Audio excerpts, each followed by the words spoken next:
Welcome to part 7 of Don't Say Schwarzenegger. Today I'm going to cover what happened during the rest of witness number 4's testimony. This is one of the craziest parts of the trials, but there's a lot of crazy parts, but this is one of them. This is where it kind of begins to get nuts.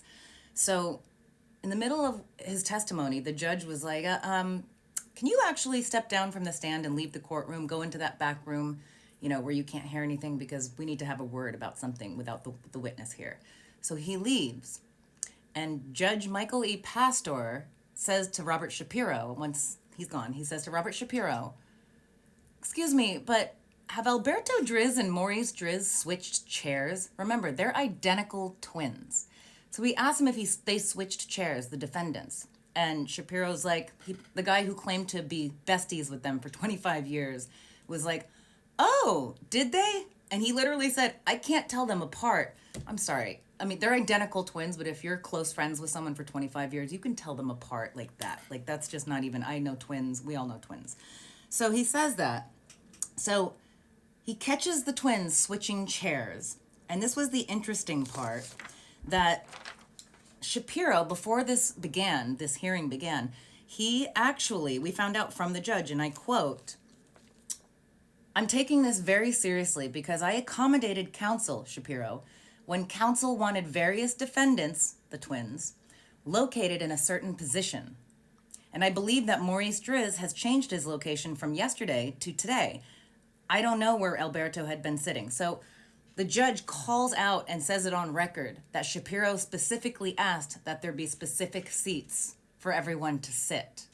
Now, another thing during this beginning of this trial that I thought was funny, and I just started taking notes in the hallway before during the day at every single day of this criminal thing, I noticed a mile away on certain days that the twins would be dressed identical. These are grown men. Like, don't you stop dressing identical? Like when you're like an 8-year-old girl with pigtails? I don't know. Side note. But anyways, I noticed that they were dressed identical shoes, pants, like cashmere sweaters, vest, everything, except they would be in a slightly different shade, like the same brand, the same fit, everything. Like, so one would wear like let's say a cashmere sweater and it would be gray. And the other twin on the same day would wear a cashmere sweater, the exact same brand, everything, but dark gray. Or like, just like very, like just, so they weren't identical, same outfit, just one thing on the outfit would be one shade darker or lighter than the other twin. So I decided, and not knowing where this would lead, I started writing down everything that they were wearing every single day. And on some days, they'd be identical, and on others, they would be wearing, like one would wear a tie, like completely different, and one would wear a vest, and different colors and stuff. So it was weirdly noticeable.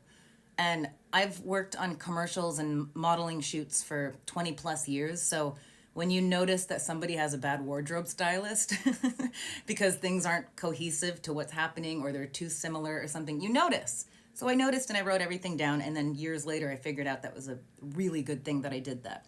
So Shapiro pretends, he actually says, oh, Your Honor, oops, that was an oversight, I guess. This is the first of many oversights that Shapiro has, and Thomas Mesereau. So this oversight, and the judge was like, this is not cool, like I'm paying attention, they shouldn't be switching chairs from day to day and between lunch and breaks and stuff like that and between witness testimonies. That is not okay. So that happens. Then, before they can call witness number 4 back in, the deputy who works in the courtroom, the guy, I don't want to call him a police officer, I'm not sure, but he's the deputy. I think he's armed. I don't know. But so Deputy Jones actually interjects, and he's like, one more thing. Hold on, where is this? He says, oh, okay. So the judge goes, it's also come to my attention that one of the defendants at one point in time was wearing green glasses, and I don't know whether green glasses have been used by both defendants during the proceedings at different times. So I remember this well because I wrote down, because one of them wears glasses all the time and the other twin doesn't. So one of them I noticed, like one day when he wore glasses, they were like fluorescent bright green glasses. Like you could see them from the end of the hallway. It was like a fashion statement, like a statement piece, So they were caught switching seats. They were caught switching clothes. So it was really interesting when they would. So let's see. The bailiff. The bailiff says, "This morning when I observed Mr. Alberto Driz on the end here was wearing glasses that Mr. Maurice Driz has now. He had them on his head. As of now, they've switched glasses." So, I think Maurice was the one that said, "Oh, I just, I just need them to see." Can you imagine being the owner of like a dozen Blaze Pizza locations and you have money, you drive Maseratis and all this stuff, and you can't afford two pairs of glasses between twins, adult men in their 60s? Like, not shady at all, right? Everyone, what do you think? So that was that. And again, Shapiro pretended to be, he played the whole like, what? That's crazy. I had no idea. What? So really believable stuff. And then at one point, so the judge admonishes them and is like, don't pull this stuff in my courtroom. Like, now we have to be really clear where everyone's sitting and nobody's allowed to switch again. So everybody agrees.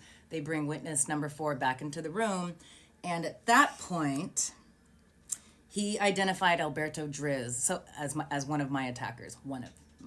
So the last thing I'll mention before I end this part is that Shapiro produced a nice guy bar tab, and it didn't have an SDT. I forget what that means with the actual definition, whatever. But the definition is you can't just produce random evidence in a trial, in a hearing or whatever that you haven't.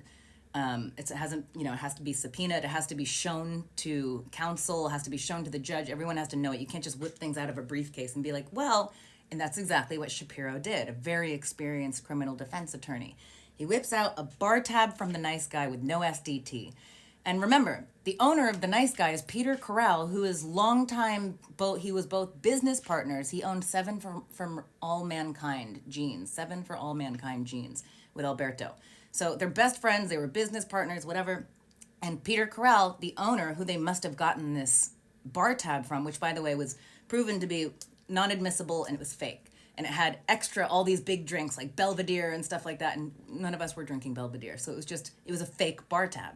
So I don't know if Shapiro faked it and didn't tell anyone about it, or if Peter Corral faked it and printed it out from the nice guy and then gave it to him. But either way, it was not admissible and it wasn't real. So he tried to pull that out, and the witness number 4 looked at it, and he's trying to get him to agree that that's his bar tab. But he read it and immediately said, yeah, that's not ours. Like, none of us even drink that, like, at any point, whatever.